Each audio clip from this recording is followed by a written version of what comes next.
Alright, ladies and gentlemen, I'm here on the show, and I'm here to talk about Game 6 of this Western Conference Semifinals series between the Denver Nuggets and Oklahoma City Thunder. We have the two best words in sports coming up Sunday. Game 7. The Denver Nuggets get the win tonight, 119-107. I'm here giving my thoughts and my breakdown here. I thought the difference was, obviously Jokic had a great game tonight, but really the rest of the supporting cast, some of the supporting cast showed up, like Jamal Murray had a near triple-double in this game. Christian Brown showed up big time with a double-double. Julian Strawther, 15 points.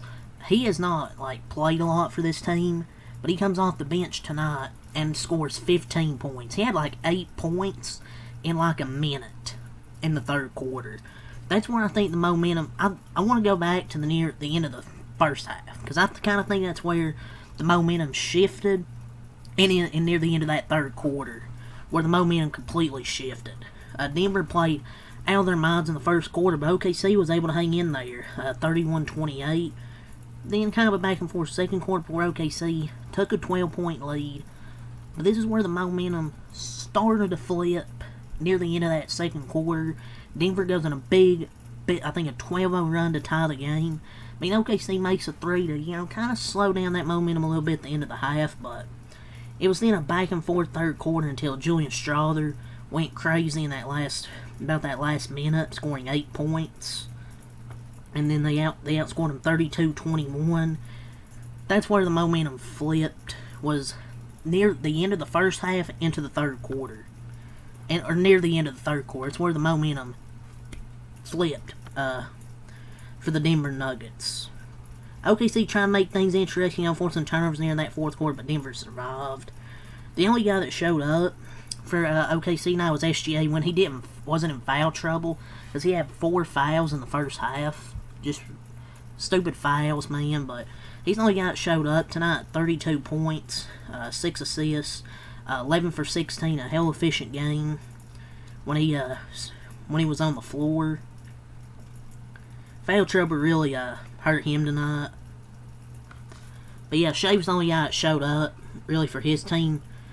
Jalen Williams, we need to have a conversation, man, about Jalen Williams. He's been good in the regular season these past few seasons. But where you at in the playoffs? He just has not shown up in this postseason. I shouldn't say he hasn't shown up, because the Memphis series, I thought he was good that whole first round. But this series, man, he hasn't shown up. 5 for 20, 16 points. Then he had 2 good games here, 17 points, 6 of 11, 32 points, 11 for 21, but the last 3 games have been awful. 10 points, 2 for 13, 5 for 14, 18 points, 6 points, 3 for 16. That's just, is he a playoff dropper? Why does he not just perform well in the postseason? Yes, he's had, 2 good games? But they have played 6 games. You can not only have 2 good games if you're the second option. You have to be better. And he's had 4 games where he's just shot like complete shit.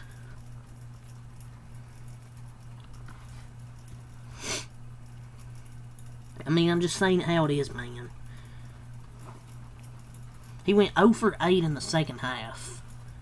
He was 3 of 16, 0 of 4. Bro shooting Bible verses out here. 6 points, 7 assists, 10 rebounds, 3 for 16, 0 for 4 from 3, had 3 turnovers of -8, and even missed a dunk. He finished this game 1 of 14, man.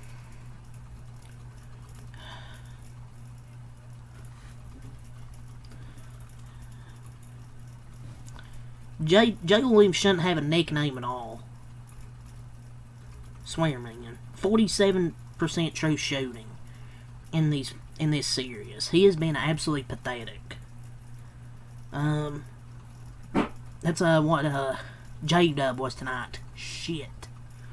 Chet Holmgren, 19 points, 11 rebounds. I believe he shot good, 8 for 14. He didn't shoot well from 3, and he missed 2 free throws, but he was 8 for 14. He had a double-double with Chet Holmgren. He wasn't really, like, great. He just doesn't look normal out there, man. Lou Dort, back to Lou Dort. He was 10 points, 4 for 9, but he's just whatever. Caruso, 10 points, 4 for 9. Cason Wallace, 10 points. I mean, those guys combined for 30, but it's just like, I mean, those guys combined for 30, I guess, but like, nobody else really showed up. And Jalen Williams had 10 assists, 7 boards, whatever. Hartenstein, 8 points, 6 rebounds for Hartenstein, 4 for 4.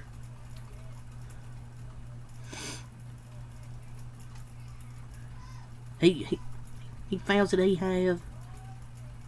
Jalen Williams with 8 points. Joe and Wiggins each with 2 points. And the Thunder will have to go to a game 7. It's going to be tough, man. Nuggets just will make those crazy shots in a game 7. Even though Thunder playing at home, I still think Nuggets can win game 7. The Nuggets, it's just, I didn't think they would. I thought they would get to this series. I predicted them to get here, but I thought they would lose.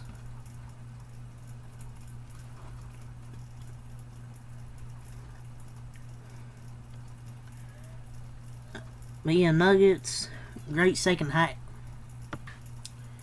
But yeah, the supporting cast for OKC really didn't show up outside of Shai Gilgeous. Really, like, you need more from Chet. Like, he had 19-11, but you need more than that. J-Dub, you need more. I just thought he would be way better in this series for a second option.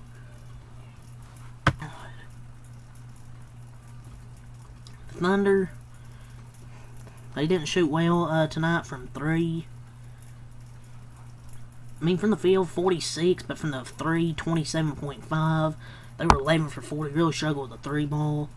10 of 16 from the line, 62%. They got their ass beat on the boards as well. They had 40 total, 7 offensive, 33 defensive, 25 assists. 4 blocks, 11 steals, 11 turnovers, 52 in the paint, 28 fouls. I mean, there were a lot of fouls, but I think some of them come at the end. I mean, most of them at the end were intentional fouls. I mean, you can't put this on the refs. I mean, you shoot 11 for 40 from 3. It's going to be hard to win. And when the rest of your supporting cast doesn't show up besides your MVP candidate, it's going to be hard. Especially, and on the road, too. Nuggets, we'll go over their stat sheet here. They forced the game 7 with a big second half. Jokic led the way, 29 points, 8 assists, 14 rebounds, 9 for 14 from Nikola Jokic. Hell of a game from Nikola Jokic. Man, a game 7, 2 MVP candidates. Sign me up, man. Jokic is so good in freaking elimination games. Like, he averages 26, 12, and 6. Like, that's how good he is in elimination games, man. That's why I think they can win. Be a hell of a game from Jokic. Murray, 25 points, 7 assists, 8 rebounds, 9 for 19. Great game from Jamal Murray. Left it all out there on the floor tonight with the flu or whatever, an illness. And he said he was absolutely playing tonight, even though he was sick. Aaron Gordon, 5 points, 7 assists, 7 rebounds. Man. No, he didn't have a great night, 2 for 7, but he had 7 assists, 7 rebounds, but there is some concern about that left hamstring. And look, my favorite player, our franchise player, Steph Curry, hurt his left hamstring, so it's gonna be interesting, man, to watch Aaron Gordon. He was holding his hamstring. There's got to be some concern there. Hamstring injury, you don't play with those, man. You got to keep your eye on that over the next day with Aaron Gordon's hamstring. Because Steph Curry had that same injury in the Timberwolves series, and it cost them. Not saying Aaron Gordon's their best player, but he's a really big X factor that you need. Michael Porter, 10 points, 4 for 9. Christian Brown, 23 points, 5 assists, 11 rebounds, 8 for 14. He had a few threes, big game from him. Westbrook, 8 points. Watson, 4 points, 3 rebounds. He was 1 for 7, but he had a nice chase down block. Strother with 15 points, all in the second half, 4 for 8. He was absolutely fantastic, man. 3 3-pointers. He had a big night in the second half. All of his points coming off the bench. But yeah, Nuggets even this up and will force a game 7. Shooting splits 46-37 and 84, 52 rebounds, 11 offensive, 41 defensive, 27 assists, 6 blocks, 8 steals, 14 turns, 48 in paint, and 16 fouls. So 119-107 is your final score. Game 7 will be Sunday at 3:30, so kind of an early Game 7, but we'll see you here Sunday for Game 7. I'll be back here tomorrow. Only one game. It'll be Game 6 of Celtics-Knicks. Can the Knicks, close the series out at MSG? Or will the Celtics force a Game 7? We'll see, but all to say, till next time out, peace, and I'll see you guys for the Dodger game tonight.